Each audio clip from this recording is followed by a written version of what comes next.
This is CPE 233.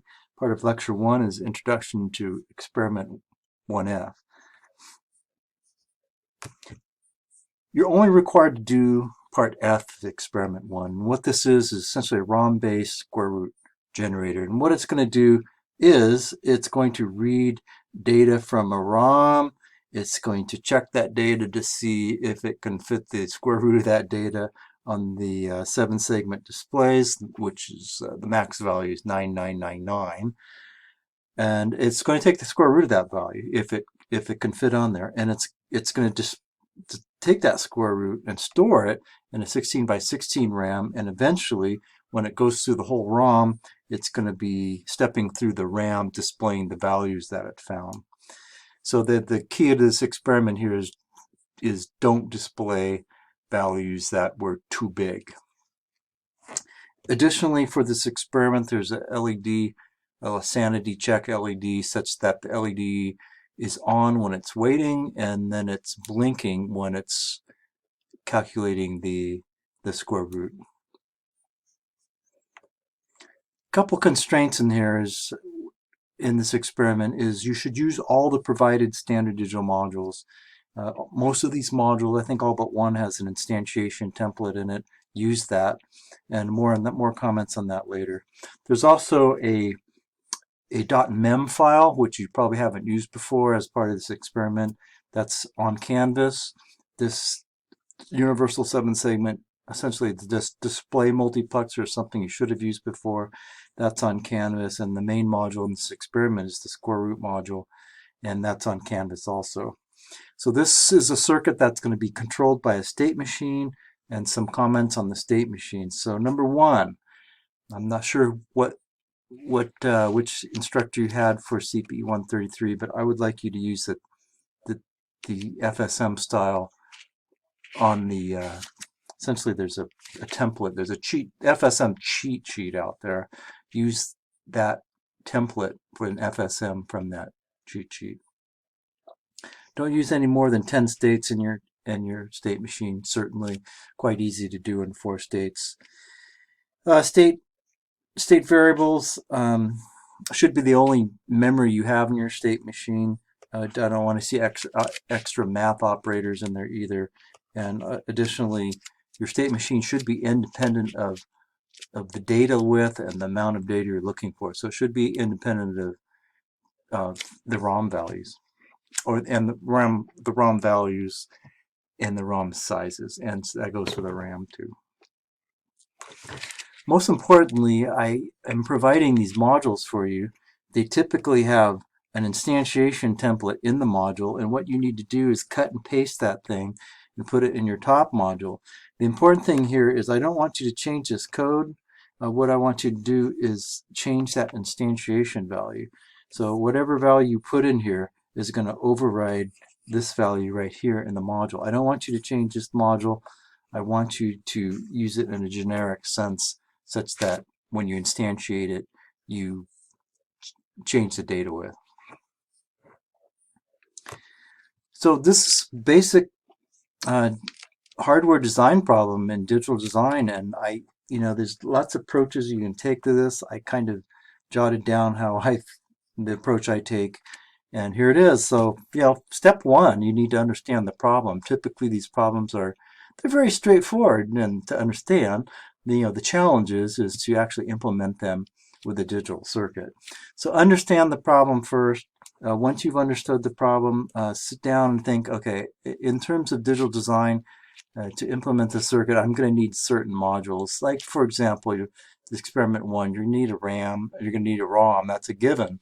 Additionally, the only way we address RAMs and ROMs in this course is to use a counter. So immediately you need a RAM and a ROM and a counter for each.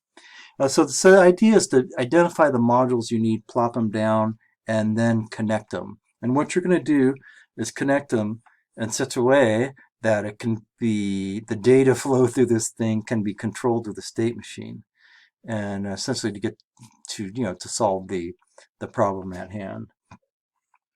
With a state machine, I always start with state diagram. And once you have the state diagram, it's very straightforward to translate into an FSM model. And finally, just implement it in hardware. Now, somewhere along the way, you're probably going to have to be simulating this to check it out. Typically speaking, if you get this working in the simulator, 95% of the time it works, first try and in actual hardware. So what the idea really, what you need to do is understand the problem.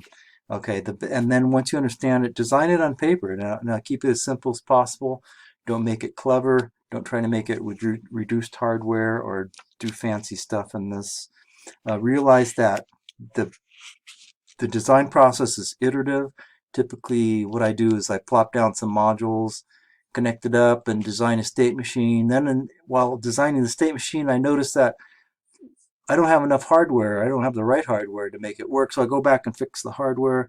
And then after I get the hardware fixed, I come back and start on the state diagram again. Once again, iterative process. I never get it right the first time.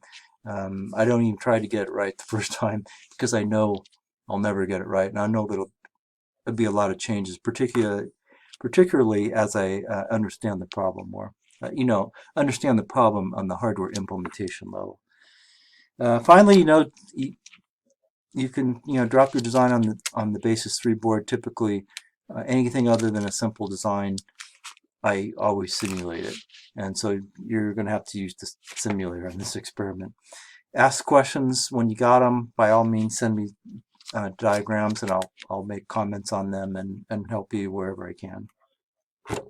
So this is the top level module here for this experiment. Experiment 1, part F. Essentially, it's driving some numbers on the display. The RAM and ROM are inside of this thing. And lastly here, there's a sanity check, which is the blinking LED. This is the actual square root module. And so it takes the square root of that piece of data and outputs it here. It is a clocked circuit. It does need a clock, and you're going to have to connect the system clock to that. And what's going to happen here is you're going to give it some new data, and eventually you're going to get a new square root on the output. And when that happens, you are going to get a pulse, a 1 clock cycle wide pulse on this done output. Okay, and lastly, and we'll come back to that, but this test input is important. When you're testing it, this should be a 1. When you're running it on the board, it should be a 0. So the done input is really important because it's essentially, well, what's in the next slide, so we'll talk about it here. So essentially what I'm going to do is change the data. I'm going to wait around a while, and what's going to happen is the new result's going to be kicked out on the output. Now, what that's going to do for the circuit is assert this done signal, and it's going to assert it for only 1 clock period. Now, this clock period is still very, very short compared to like the 2 Hertz frequency that your state machine is going to run at. And so the idea here, you're going to have to latch this thing on your top level.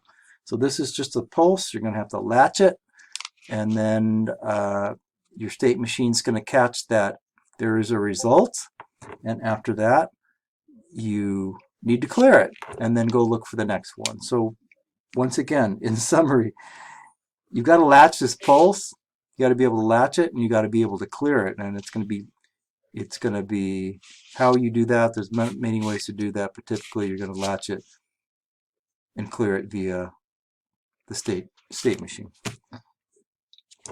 So optional here, you can display the states on the LEDs, which is something I did in the demo. There is a demo out there.